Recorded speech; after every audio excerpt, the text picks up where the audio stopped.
भारत और चीन के बीच लंबे वक्त के बाद बातचीत का भले ही दौर रूस में शुरू हुआ हो, लेकिन इससे पिथौरागढ़ के बॉर्डर इलाकों में एक आस जगी है। पीएम मोदी और शी जिनपिंग के बीच हुई मीटिंग के बाद मानसरोवर यात्रा के साथ भारत चीन व्यापार फिर से शुरू होने के आसार नजर आ रहे हैं।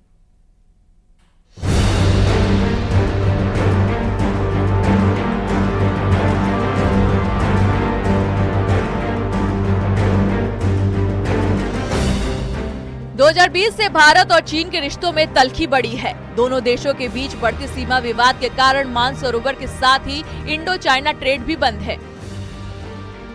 बीते 5 सालों में ना तो कैलाश मानसरोवर यात्रा हो पाई है और ना ही इंडो चाइना ट्रेड हुआ है। नतीजा ये है कि चाइना बॉर्डर के करीब रहने वाले भारतीय व्यापारियों की कमर पूरी तरह टूटी है।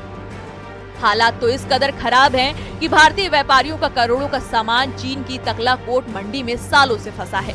लेकिन पीएम मोदी और जिनपिंग की मुलाकात ने बॉर्डर के इलाकों में नई आस जगाई है। एक बहुत बड़ा मीटिंग रहा हमारे पीएम साहब और चाइना के जिनपिंग जी से, तो हमें थोड़ा आस है कि शायद इस वजह से ये हमारा अगर व्यापार खुलने की क्या कहते हैं कि उम्मीद है। उधर भारतीय श्रद्धालु 1981 से कैलाश पर्वत के साथ मानसरोवर के दर्शनों के लिए हर साल जाते थे। यही नहीं, दोनों देशों के बीच 1992 से इंडो चाइना ट्रेड का भी आगाज हुआ था। तकलाकोट मंडी में होने वाले ट्रेड से भारत चीन के रिश्तों की डोर तो मजबूत होती ही थी, साथ ही बॉर्डर पर बसे दोनों मुल्कों के व्यापारियों की जरूरतें भी पूरी होती थी। जानकार भी मानते हैं कि मोदी और जिनपिंग के बीच हुई मुलाकात के कई बेहतर नतीजे सामने आएंगे।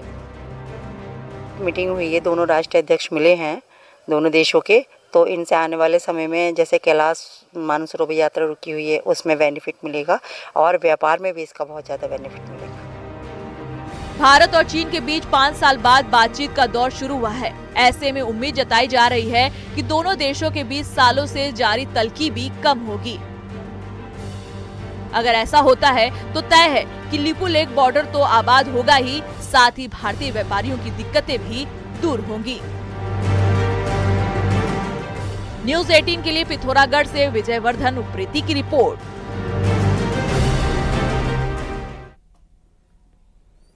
दिल्ली के बर्गर किंग में हुए हत्याकांड मामले में दिल्ली पुलिस की स्पेशल सेल ने लेडी डॉन अनु को गिरफ्तार किया है।